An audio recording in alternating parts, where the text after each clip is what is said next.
What's up YouTube, Saf here on SuperSaf TV, and welcome to another epic SuperSaf style camera comparison between the Samsung Galaxy S7/Edge versus the iPhone 6s and 6s Plus. So we'll be testing out the front and rear facing cameras in the usual style, and also looking at images as well as video too. Do also look out for the audio icon in the corner of the screen, and that will indicate to you which device the audio is coming from too. And we'll be switching between these two to give you guys a better idea of the differences in audio as well.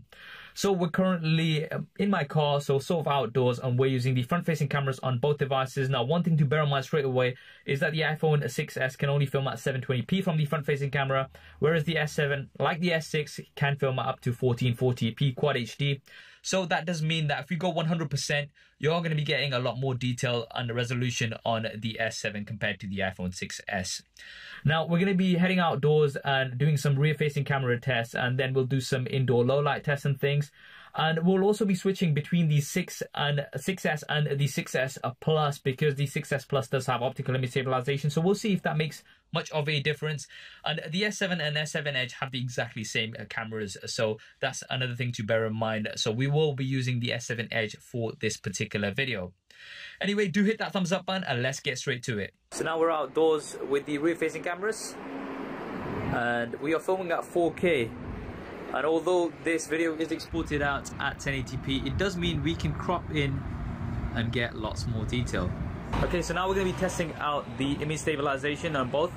So just going to be taking a bit of a walk and seeing how these do. Now, both of these are mounted to the same device, so it's as fair as you can get. So this is just a quick test. Now we've switched to the iPhone 6s Plus just to see if that makes any difference, because that does have optical image stabilization. So yeah.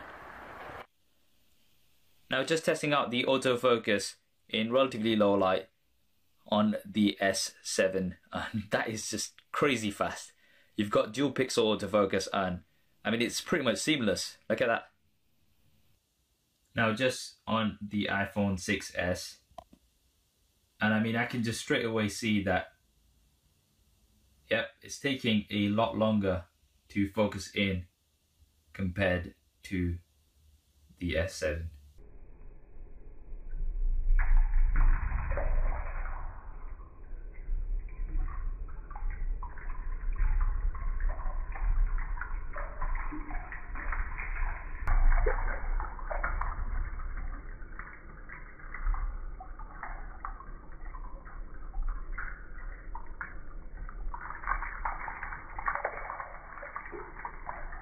Now, before we move on to the images, a quick thanks to our sponsor for this episode, which is Dbrand. Dbrand have some quality skins for lots of different devices, and you can now also pre-order skins for the Samsung Galaxy S7 and S7 Edge. I'll be linking to them in the description below, so definitely do go ahead and check them out. Now, starting off with the selfies. So first up, you can see here that we do have much better dynamic range on the image from the Samsung Galaxy S7. HDR was set to auto, and both of them did use it. However, the S7 seems to have done a better job. You've also got a wider angle here, so for your group selfies, that will definitely work out. Now, with the iPhone 6s, it definitely is blowing out those highlights, especially if you look in the background. And on my face, it is a bit too bright on here. Going in 100%, you can see that we've got lots more detail maintained here on the S7 as well, whereas the image on the iPhone 6s is not as sharp. Now, moving on to an indoor selfie in low light. I think this will come down to personal preference. There is a little bit more noise on the iPhone 6s image compared to the Samsung Galaxy S7. And the S7 image is more on the cooler side compared to the warmer tones on the iPhone 6s. Now, both devices have a front-facing flash, which illuminates the front screen to give you brighter images in low light. And here, I do prefer the image from the Samsung Galaxy S7. I think it's sharper with more detail, whereas the iPhone 6s image is definitely quite grainy once again. If we go in 100%, you can see that we have much more detail here on the S7 compared to the iPhone 6s. So I would give the edge overall for the front-facing camera to the Samsung Galaxy S7. Now, moving on to an outdoor image in good light, I think both are doing great.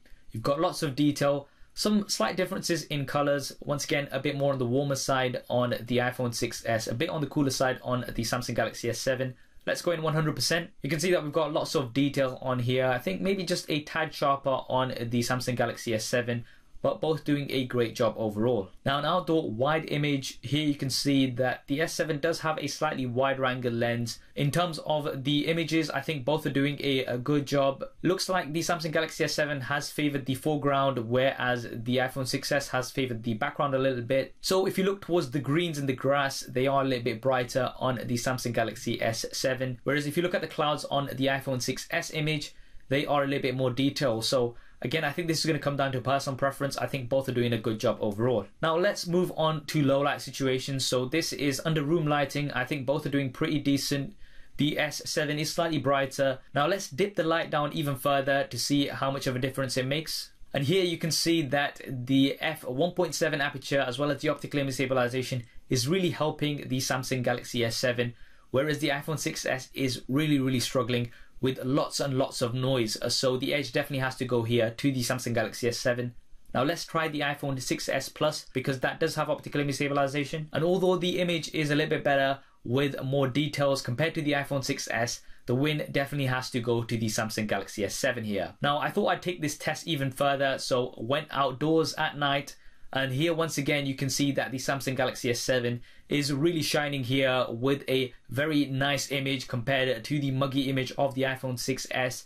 Moving on to the iPhone 6s Plus, you can see that once again it is definitely better than the image that came from the iPhone 6s, but still nowhere near the Samsung Galaxy S7. This is even more clear when we go in 100%. You can see that lots of detail is lost on the iPhone 6s Plus, whereas on the Samsung Galaxy S7 you've got a much more sharp image and it definitely has a lot more detail. Now moving on to an image using the flash of the ray-facing cameras, I would give the edge here to the iPhone 6s. I think generally the colors are a little bit better because of that dual LED flash. The Samsung Galaxy S7 not doing bad, but the colors are a little bit too much on the cooler side in my opinion. So there we have it, the camera comparison between the iPhone 6s and 6s Plus versus the Samsung Galaxy S7 and Edge. Overall, I would give the win for the front-facing camera to the Samsung Galaxy S7. I think you had better dynamic range, better detail, and also a wider angle of view with 1440p video recording compared to 720p on the iPhone 6s.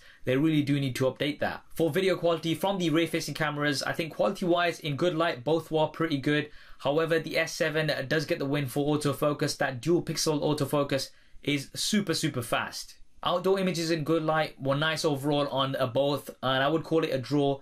But the S7 really shines in low light. The optical image stabilization, the f1.7 aperture versus f2.2 aperture, and also the larger pixels definitely all go towards giving a brighter image in tricky situations. For audio, we've got stereo sound on the S7 versus mono sound on the iPhone 6s once again. So I would give the edge to the Samsung Galaxy S7 here. Now I know a lot of you will be saying that the iPhone 6s is quite a bit older now, 5 or 6 months, but this is comparing what's out right now. We will be doing another comparison when the iPhone 7 is out. So that's what I think anyway. What do you think? Do drop me a comment below and let me know your thoughts. If you want to see more images from lots of different devices, then make sure you do go ahead and follow me on Instagram. I am at SuperSaf TV. I hope you enjoyed this video and found it useful. If you did, then please do hit that thumbs up button for me. It really does help me out. And if you haven't already, then be sure to subscribe. I've got plenty more content coming up on here. I'd also like to thank Carphone Warehouse for helping to make this video possible. I am working on an epic project with them, which will be coming soon. So make sure you do stay tuned for that. Thanks for watching. This is Saf on SuperSaf TV, and I'll see you next time.